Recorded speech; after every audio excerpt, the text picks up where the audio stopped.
اس بات پہ قدرت رکھتا ہے کہ وہ تمام کے تمام لوگوں کو ایک جگہ جمع کر لے۔ قدیر اسے کہتے ہیں جو حکمت کے مطابق جو چاہے کر سکے اور اس میں کمی بیشی نہ ہونے دے، یعنی قدیر اللہ سبحانہ و تعالیٰ کی ذات ہے۔ اللہ سبحانہ و تعالیٰ اپنی حکمت کے مطابق جو چاہیں کر سکتے ہیں، اور کوئی اور آدمی یا کوئی ایسی ہستی نہیں جو اللہ تعالیٰ کے اس فیصلے کو، اس کی قدرت میں کوئی کمی بیشی کر سکے، یعنی کوئی اور اللہ تعالیٰ کی قدرت میں کوئی حصہ نہیں رکھتا، کوئی اختیار نہیں رکھتا۔ اللہ تعالیٰ اپنی حکمت سے جو چاہیں کر سکتے ہیں اور کوئی اس میں کچھ نہیں کر سکتا، لہٰذا اللہ کے سوا کسی کو قدیر نہیں کہہ سکتے۔ قرآن میں ہے اور وہ جب چاہے ان کی جمع کر لینے پر قادر ہے۔ آیت نمبر 149، وَمِنْ حَيْثُ خَرَجْتَ فَوَلِّ وَجْهَكَ شَطْرَ الْمَسْجِدِ الْحَرَامِ۔ یہاں دیکھیں گے کس کو کیا حکم دیا جا رہا ہے۔ وَمِنْ حَيْثُ خَرَجْتَ، وہ جہاں کہیں سے نکلیں آپ، فَوَلِّ وَجْهَكَ، تو پھیر لیجئے چہرہ اپنا۔ کس طرف پھیر لیجئے؟ شطر المسجد الحرام، طرف مسجد حرام کے۔ کیا کہا گیا؟ آپ صلی اللہ علیہ وسلم کو حکم دیا گیا ہے وَمِنْ حَيْثُ خَرَجْتَ، جہاں کہیں سے نکلیں آپ۔ خرجتا، تا کی زبر کیا بتا رہی ہے کہ مخاطب کے لیے استعمال ہوا ہے۔ وَمِنْ حَيْثُ، اور جہاں کہیں سے بھی، خرجتا آپ نکلیں تو کیا کریں؟ فَوَلِّ وَجْهَكَ، تو پھیر لیجیے اپنے چہرے کو۔ کس طرف؟ شطر المسجد الحرام، اپنی طرف مسجد حرام کی۔ قبلے کی تبدیلی کیا ہے؟ قبلے کی تبدیلی کیا ہے؟ دوبارہ سے اس کی تائید کی گئی ہے۔ وَإِنَّهُ، اور بے شک وہ، لَلْحَقُّ، البتہ حق ہے، کس کی جانب سے؟ مِن رَبِّک، آپ کے رب کی طرف سے۔ اور اللہ کے بارے میں کیا خبر دی گئی کہ وَمَا اللَّهُ بِغَافِلٍ عَمَّا تَعْمَلُونَ۔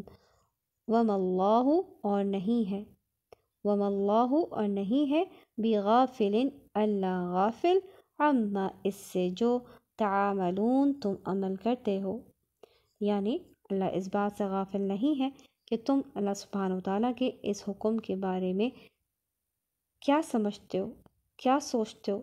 کیا تم قبلے کی تبدیلی کے لیے تیار ہو؟ کیا تم قبلے کی تبدیلی کو مان گئے ہو؟ کیا تم قبلے کی تبدیلی کو حق سمجھتے ہو؟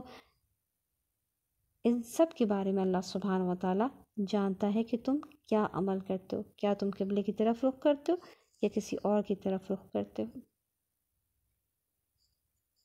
آیت نمبر 150، کہاں سے پھیر لیں؟ وَمِنْ حَيْثُ خَرَجْتَ، پھر وہی بات جو ہم پہلے پڑھ چکے، اور جہاں کہیں سے نکلیں آپ، جہاں کہیں سے نکلیں آپ، کیا کریں؟ فَوَلِّ وَجْهَكَ، پھیر لیجیے اپنا چہرہ، شطر المسجد الحرام، پھیر لیجیے چہرہ اپنا طرف مسجد حرام کے۔ سب مسلمان کہاں سے اپنا چہرہ کس طرف کر لے؟ کہا جا رہا ہے کہ وَحَيْثُ مَا كُنْتُمْ فَوَلُّوا۔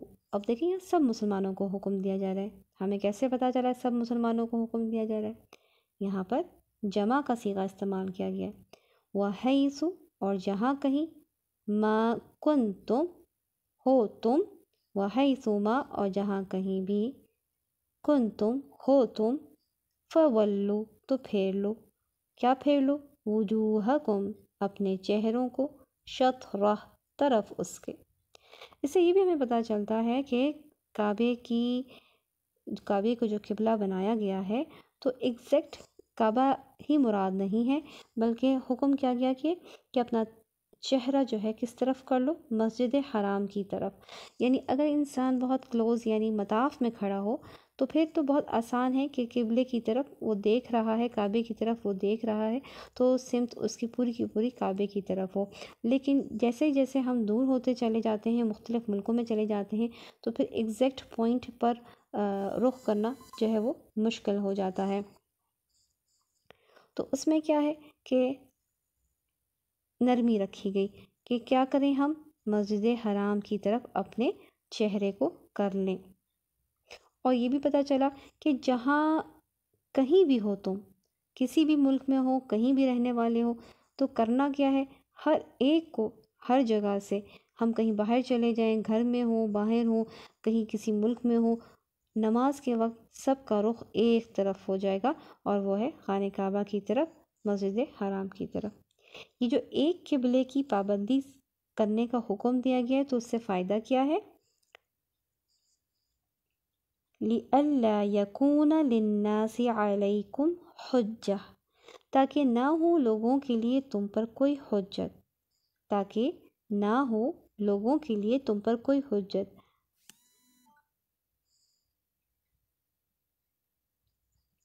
إِلَّا الَّذِينَ ظَلَمُوا مِنْهُمْ، سوائے کن لوگوں کے؟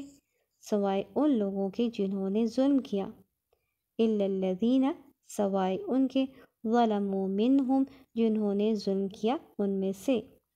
تو بات یہ ہے کہ پہلے کیا کہا گیا کہ ایک قبلے کی پابندی کرو، تاکہ کیا ہو، تاکہ نہ ہو لوگوں کے لیے تم پر کوئی حجت۔ یعنی اگر ایک قبلے کی تم پابندی کرو گے تو لوگ تمہارے بارے میں باتیں نہیں بنا سکیں گے کہ اچھا آج تو ادھر منہ کیا ہوا ہے، آج ادھر منہ کیا ہوا ہے، آج ادھر منہ کیا ہوا ہے۔ لیکن اس کے بعد کیا کہا گیا؟ إِلَّا الَّذِينَ ظَلَمُوا مِنْهُمْ، سوائے ان کی جنہوں نے ظلم کیا ان میں سے۔ یعنی کوئی پوائنٹ نہ بھی بنتا ہو، کوئی ایسی بات نہ بھی ہو، تب بھی کچھ لوگ ایسے ضرور ہوتے ہیں جو بلا وجہ بھی تنگ کرتے ہیں، بلا وجہ بھی ظلم کرتے ہیں، بلا وجہ بھی انگلیاں اٹھاتے ہیں۔ تو ایسے لوگ ہوتے ہیں، جبکہ حجت کیا ہوگی کہ سب کے سب جبکہ ایک قبلے کی طرف رخ کریں گے تو ان کے پاس کوئی حجت نہیں ہوگی، کوئی بہانہ نہیں ہوگا۔ وہ جانتے ہیں کہ آخر رسول صلی اللہ علیہ وسلم جب آئیں گے تو ان کا قبلہ خانہ کعبہ ہی ہوگا، لیکن اس کے باوجود کچھ لوگ ایسے ضرور ہوں گے جن کے بارے میں کہا گیا سوائے ان کے جنہوں نے ظلم کیا ان میں سے، یعنی یہ جاننے کے باوجود پھر بھی وہ تنگ کریں گے۔ تو کیا کہا گیا؟ فَلَا تَخْشَوْهُمْ وَاخْشَوْنِي، فَلَا تَخْشَوْهُمْ، تو نہ تم ڈرو ان سے۔ کن سے ڈرو؟ وَاخْشَوْنِي، اور ڈرو مجھ سے، یعنی اللہ سبحانہ وتعالیٰ سے ڈرو۔ پھر فرمایا گیا، یعنی یہ جو بات تھی کہ ایک قبلے کی پابندی کرو، تاکہ پہلا فائدہ کیا ہو کہ تمہارے اوپر لوگوں کے پاس کوئی حجت نہ ہو۔ دوسری بات کیا کہ وَلِأُتِمَّ نِعْمَتِي عَلَيْكُمْ، اور تاکہ میں پوری کر دوں اپنی نعمت تم پر۔ یہاں پہ سوال یہ ہے کہ نعمت کون سی؟ تو یہاں پہ نعمت سے مراد دین اسلام کی نعمت ہے، یعنی ایک قبلے کی پابندی کرو، اس سے کیا ہوگا کہ لوگوں کے پاس تمہارے خلاف حجت نہیں ہوگی، اور تاکہ وَلِأُتِمَّ، اور تاکہ میں پوری کروں نعمتی، اپنی نعمت، علیکم، تم پر، وَلَعَلَّكُمْ تَهْتَدُونَ، اور تاکہ تم ہدایت پا جاؤ۔ سبحانک اللہم و بحمدک، اشہد ان لا الہ الا انت، استغفرک و اتوب الیک۔ السلام علیکم ورحمۃ اللہ وبرکاتہ۔